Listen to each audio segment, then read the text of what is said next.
नमस्कार। आज हम बात करने वाले हैं भारत की एक बहुत ही जानी मानी और कभी-कभी विवादित भी जांच एजेंसी के बारे में, केंद्रीय अन्वेषण ब्यूरो यानी सीबीआई। जी, सीबीआई इसका नाम अक्सर सुनने में आता है। बिल्कुल।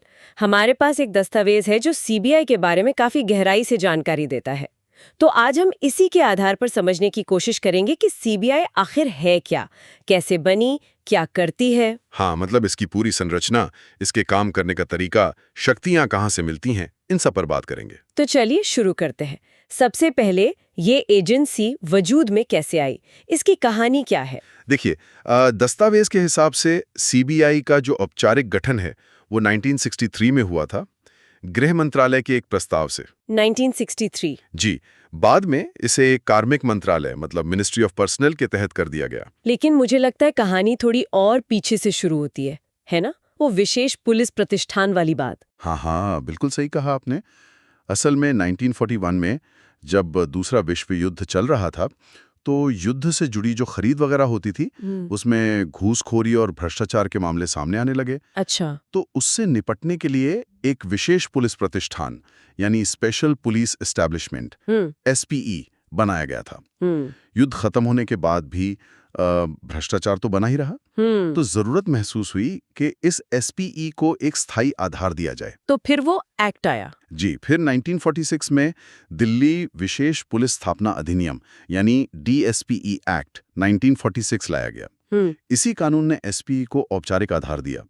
और मजे की बात यह है कि आज भी सीबीआई अपनी जांच की ज्यादातर शक्तियां इसी 1946 के एक्ट से ही लेती है। ये तो बड़ी दिलचस्प बात है।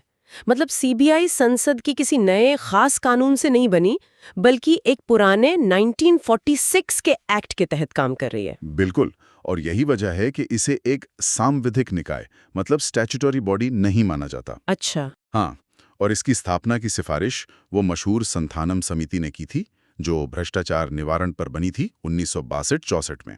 संथानम समिति, हाँ सुना है। जी, तो आज ये केंद्र सरकार की मुख्य जांच एजेंसी है। मेन काम है भ्रष्टाचार रोकना, प्रशासन में ईमानदारी लाना, और ये जो दूसरी संस्थाएं हैं जैसे सीवीसी यानी केंद्रीय सतर्कता आयोग और लोकपाल, उनको भी मदद करती है। हर संगठन का एक आदर्श वाक्य, एक मोटो होता है। सीबीआई का क्या है? इनका मोटो है उद्योग, निष्पक्षता और सत्यनिष्ठा, मतलब इंडस्ट्री, इम्पार्शियलिटी एंड इंटेग्रिटी। उद्योग, निष्पक्षता, सत्यनिष्ठा, सुनने में तो बहुत अच्छा लगता है। जी, मेहनत, बिना भेदभाव के काम और ईमानदारी। और इस मोटो को हकीकत बनाने के लिए इनका मिशन क्या कहता है? क्या ये सिर्फ भ्रष्टाचार के इर्द गिर्द ही घूमता है? नहीं, मिशन काफी बड़ा है। पहला तो जाहिर है संविधान और कानून का राज कायम रखना। कैसे? गहन जांच करके और फिर दोषियों को सजा दिलवाकर, यानी सफल अभियोजन के जरिए। इसके अलावा देश के जो दूसरे पुलिस बल हैं, उनको लीडरशिप देना, दिशा दिखाना, और हाँ, राष्ट्रीय और अंतर्राष्ट्रीय स्तर पर जो कानून लागू करने वाली एजेंसियां हैं, उनके बीच सहयोग बढ़ाना। इसमें भी सीबीआई एक नोडल एजेंसी की तरह काम करती है। अच्छा, नोडल एजेंसी। और विजन? दस्तावेज में तो विजन पर काफी कुछ लिखा है, उसका सार क्या है? हाँ, विजन तो काफी विस्तृत है। असल में वो मोटो और मिशन का ही एक तरह से विस्तार है। मूल बात यह है कि सीबीआई खुद को एक बहुत ही पेशेवर, पारदर्शी और आधुनिक तकनीक इस्तेमाल करने वाली एजेंसी बनाना चाहती है। अच्छा। इसमें कई चीजें शामिल हैं, जैसे सार्वजनिक जीवन में भ्रष्टाचार से लड़ना तो है ही, साथ में आर्थिक अपराध मतलब इकोनॉमिक ऑफेंसेस और जो गंभीर हिंसक अपराध हैं, उन पर भी लगाम कसना। फिर जांच और मुकदमेबाजी के लिए बेहतर सिस्टम बनाना। आज के जमाने के जो अपराध हैं, जैसे साइबर क्राइम, हाईटेक क्राइम, उनसे निपटना। अपने संगठन के अंदर एक अच्छा माहौल बनाना। मतलब सिर्फ बाहर के केस ही नहीं, अंदर का माहौल भी। जी, बिल्कुल। और राष्ट्रीय अंतर्राष्ट्रीय सहयोग को और मजबूत करना, राज्य पुलिस और दूसरी एजेंसियों की मदद करना। इसमें मानव अधिकारों की रक्षा और विरासत बचाने की भी बात है। हाँ, विजन में ये भी शामिल है कि मानव अधिकारों का सम्मान हो, पर्यावरण, कला, पुरानी चीजें, मतलब जो हमारी सभ्यता की विरासत है, उसकी रक्षा हो। साथ ही वैज्ञानिक सोच और सुधार की भावना को भी बढ़ावा देना इनके विजन का हिस्सा है। कुल मिलाकर हर काम में बेस्ट करना। चलिए अब जरा एजेंसी के अंदर चलते हैं। इसका ढांचा कैसा है? कौन-कौन से मुख्य विभाग या डिविजन्स हैं इसमें? ये जानकारी शायद 2016 के हिसाब से है स्रोत में। जी, 2016 के हिसाब से इसमें कई महत्वपूर्ण प्रभाग थे और मोटे तौर पर आज भी वैसे ही हैं। सबसे अहम है भ्रष्टाचार निरोधक प्रभाग यानी एंटी करप्शन डिवीजन। ये तो नाम से ही जाहिर है। हाँ, फिर है आर्थिक अपराध प्रभाग इकोनॉमिक ऑफेंसेस डिवीजन, और एक है विशेष अपराध प्रभाग स्पेशल क्राइम्स डिवीजन। ये वो गंभीर और सनसनीखेज किस्म के मामले देखता है। अच्छा, स्पेशल क्राइम्स। जी, इनके अलावा पॉलिसी बनाने और अंतर्राष्ट्रीय पुलिस सहयोग के लिए अलग डिवीजन है, प्रशासन के लिए एडमिनिस्ट्रेशन डिवीजन, मुकदमे लड़ने के लिए अभियोजन निदेशालय यानी डायरेक्टरेट ऑफ प्रोसिक्यूशन, और अपनी सेंट्रल फोरेंसिक साइंस लैब भी है। तो काफी फैला हुआ ढांचा है, अलग अलग तरह के काम के लिए अलग विंग्स। बिल्कुल, ये दिखाता है कि एजेंसी सिर्फ एक ही तरह के अपराध तक सीमित नहीं है। और इस पूरे संगठन को हेड कौन करता है, मतलब मुखिया कौन है, और अंदाजन कितने लोग काम करते हैं इसमें? सीबीआई के प्रमुख होते हैं निदेशक यानी डायरेक्टर। उनकी मदद के लिए एक विशेष निदेशक या अतिरिक्त निदेशक होते हैं। ओके। फिर नीचे की हायरार्की में जॉइंट डायरेक्टर्स, डीआईजी, एसपी और पुलिस के जो बाकी सामान्य रैंक होते हैं वो सब होते हैं। स्टाफ की बात करें तो दस्तावेज बताता है कि करीब 5000 कर्मचारी सदस्य हैं इसमें। 5000? हाँ, लगभग। और करीब 125 फोरेंसिक साइंटिस्ट और लगभग 250 लॉ ऑफिसर्स भी हैं। जो डायरेक्टर होते हैं वही डीएसपी एक्ट के तहत पुलिस महानिरीक्षक मतलब इंस्पेक्टर जनरल ऑफ पुलिस के तौर पर संगठन के प्रशासन के लिए जिम्मेदार होते हैं। अच्छा। यहाँ एक छोटी सी पर अहम बात है, जब से सीवीसी एक्ट 2003 आया है तब से जो भ्रष्टाचार निवारण अधिनियम 1988 के तहत अपराधों की जांच होती है उसका अधीक्षण मतलब सुपरिंटेंडेंस केंद्र सरकार के पास नहीं बल्कि सीवीसी के पास है। ओके, ये एक बारीक अंतर है। जी, और ऐसी सीवीसी एक्ट ने डायरेक्टर को 2 साल के कार्यकाल की सुरक्षा भी दी है। डायरेक्टर की नियुक्ति की प्रक्रिया में भी तो कुछ बदलाव हुए हैं ना हाल के सालों में? हाँ, ये एक बहुत बड़ा और महत्वपूर्ण बदलाव था। जो लोकपाल और लोकायुक्त अधिनियम आया 2013 में, उसने डीएसपी एक्ट 1946 में संशोधन किया। क्या बदलाव हुआ उससे? अब सीबीआई डायरेक्टर की नियुक्ति केंद्र सरकार सीधे नहीं करती बल्कि एक उच्च स्तरीय समिति की सिफारिश पर करती है। कौन कौन होता है समिति में? 3 सदस्य होते हैं, प्रधानमंत्री जो अध्यक्ष होते हैं, लोकसभा में विपक्ष के नेता और भारत के मुख्य न्यायाधीश या उनकी तरफ से नामित सुप्रीम कोर्ट के कोई जज। काफी हाई पावर कमेटी है। लेकिन एक स्थिति आई थी और शायद अभी भी है कि लोकसभा में कोई मान्यता प्राप्त विपक्ष का नेता ही नहीं है, तब क्या होता है? हाँ, ये सवाल उठा था।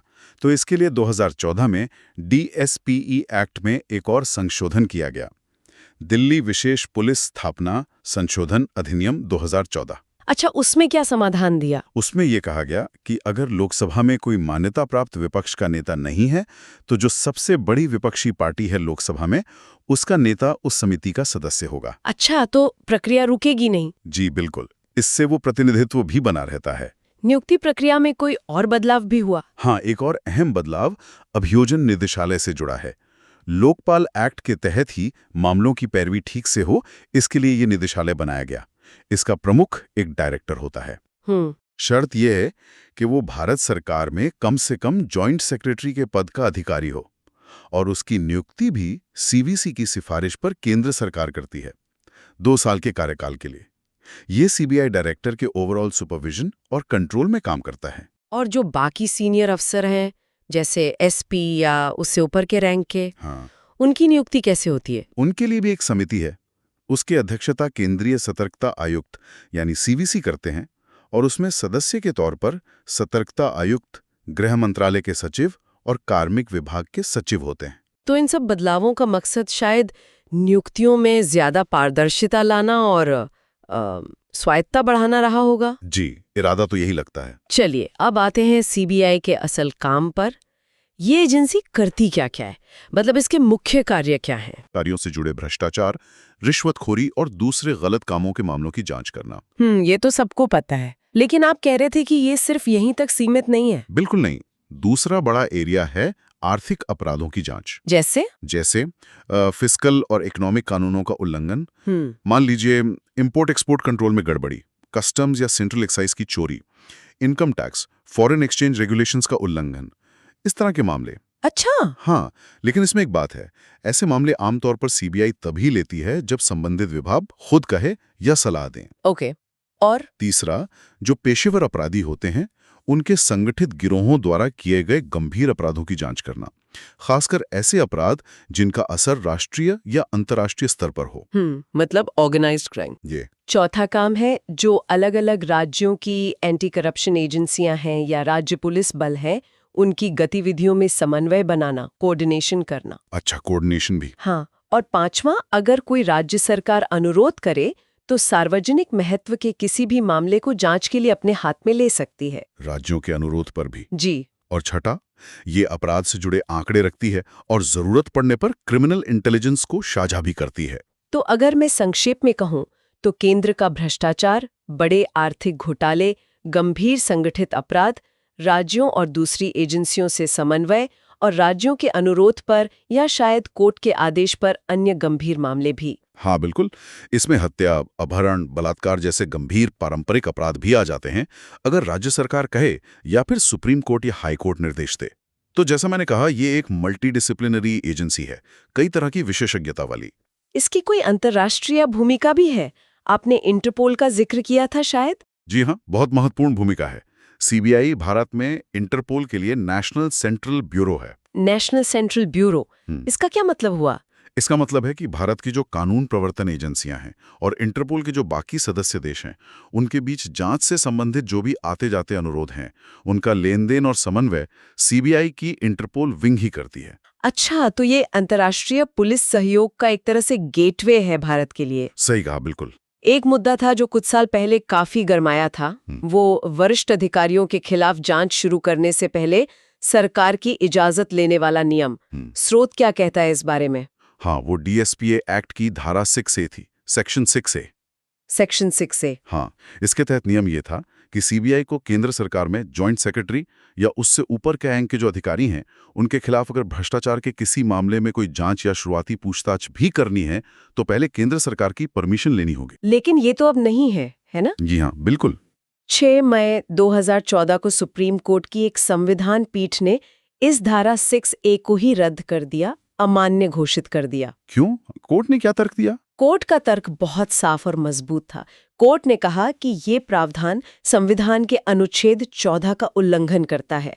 अनुच्छेद 14 जो कानून के सामने बराबरी का अधिकार देता है। अच्छा, समानता के अधिकार को उल्लंघन कैसे? कोर्ट ने कहा कि भ्रष्टाचार राष्ट्र का दुश्मन है और किसी भी भ्रष्ट लोक सेवक को पकड़ना और सजा देना जरूरी है, चाहे वो कितने भी ऊंचे पद पर क्यों ना हो। सिर्फ पद ऊंचा होने से किसी को जांच से छूट नहीं मिल सकती। कोर्ट ने कहा कि जो ऊंचे पद पर बैठे भ्रष्ट अधिकारी हैं, वो भी आखिर है तो अपराधी ही, तो उन्हें दो अलग वर्गों में नहीं बांटा जा सकता। सबके लिए जांच की प्रक्रिया एक जैसी होनी चाहिए। सही बात है। पीठ ने यह भी कहा कि धारा 6A तो असल में बड़े स्तर के भ्रष्टाचार का पता लगाने और उसे सजा दिलाने के मकसद को ही कमजोर कर रही थी। ये एक तरह से बड़े नौकरशाहों के लिए ढाल बन गई थी। ढाल कैसे? क्योंकि सरकार की मंजूरी के बिना सीबीआई उनके खिलाफ शुरुआती जांच तक शुरू नहीं कर सकती थी।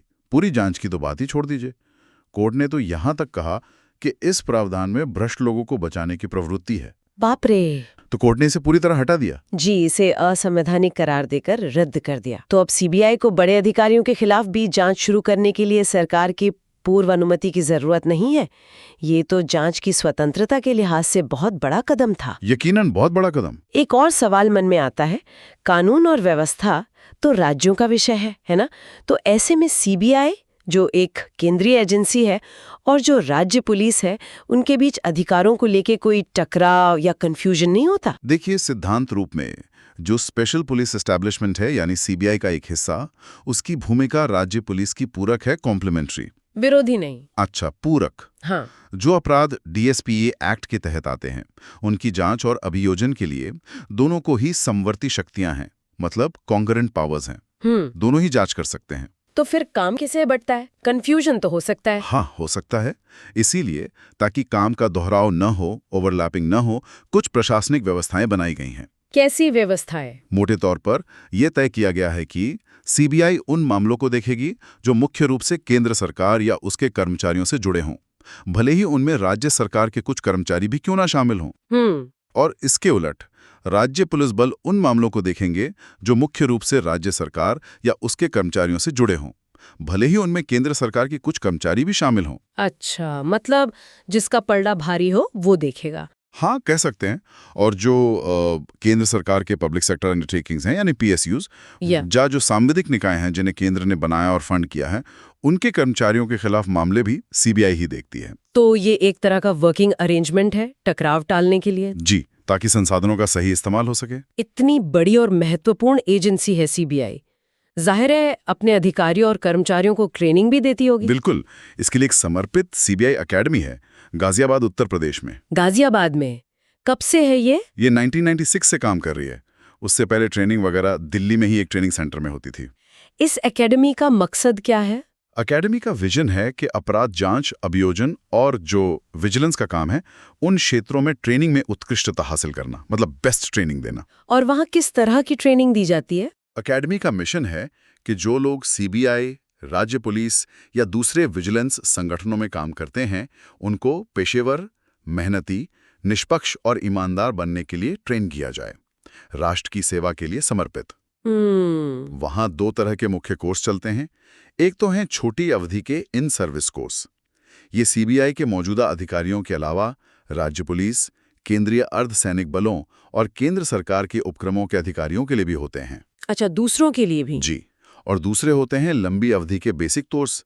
ये उन लोगों के लिए होते हैं जो CBI में सीधे भर्ती होते हैं, जैसे DSP, सब इंस्पेक्टर और कांस्टेबल। और क्या सिर्फ गाजियाबाद में ही ट्रेनिंग होती है? नहीं, गाजियाबाद मुख्य अकेडमी है। उसके अलावा कोलकाता, मुंबई और चेन्नई में 3 रीजनल ट्रेनिंग सेंटर भी हैं जो क्षेत्रीय स्तर पर ट्रेनिंग देते हैं। तो ट्रेनिंग का भी एक पूरा नेटवर्क है। जी हाँ। तो हमने आज CBI की स्थापना की कहानी से शुरू करके उसके कानूनी आधार को समझा, उसका मोटो, मिशन, विजन देखा, उसकी आंतरिक संरचना पर बात की, नियुक्ति प्रक्रिया में जो अहम बदलाव हुए उन्हें जाना और उसके काम का जो व्यापक दायरा है उसे भी समझने की कोशिश की। हाँ, और वो धारा 6A को हटाने वाले सुप्रीम कोर्ट के ऐतिहासिक फैसले पर भी हमने बात की, जो बहुत महत्वपूर्ण था। बिल्कुल। अगर हम आज की बातचीत की मुख्य बातें दोहराएं तो क्या होंगी? मेरे ख्याल से मुख्य बातें ये हैं कि CBI 1946 के DSP एक्ट से शक्ति लेती है। ये कोई सांविधिक निकाय नहीं है। संथानम समिति की सिफारिश पर बनी। ये केंद्र की प्रमुख एंटी करप्शन एजेंसी तो है ही, पर इसका काम आर्थिक अपराधों, गंभीर संगठित अपराधों और अंतर्राष्ट्रीय पुलिस सहयोग तक फैला हुआ है। लोकपाल एक्ट आने के बाद डायरेक्टर की नियुक्ति प्रक्रिया में पारदर्शिता लाने की कोशिश हुई है और सुप्रीम कोर्ट ने धारा 6A हटाकर जांच में एक बड़ी बाधा दूर की है। सही। इस पूरी चर्चा से मेरे मन में एक विचार आ रहा है। हमने देखा कि CBI राज्य सरकारों के अनुरोध पर या अदालतों के निर्देश पर भी मामले अपने हाथ में लेती है। जी, लेती है। तो सोचने वाली बात यह है कि आज के दौर में जब केंद्र और राज्यों के बीच राजनीतिक समीकरण इतने बदलते रहते हैं, तब एक केंद्रीय एजेंसी के लिए, खासकर जब वो ऐसे मामलों की जांच कर रही हो जो राज्यों से जुड़े हैं या समवर्ती सूची के विषयों से संबंधित हैं, तो उसके लिए पूरी तरह निष्पक्ष और स्वतंत्र दिखना और बने रहना, ये कितना बड़ा चैलेंज होता होगा। हाँ, ये यकीनन एक बहुत बड़ा और लगातार बना रहने वाला चैलेंज है। निष्पक्षता बनाए रखना और दिखना भी दोनों ही जरूरी हैं। बिल्कुल। ये एक ऐसा बिंदु है जिस पर शायद आगे और भी सोचने की जरूरत है। चलिए, आज की इस गहरी पड़ताल को यहीं रोकते हैं। जी।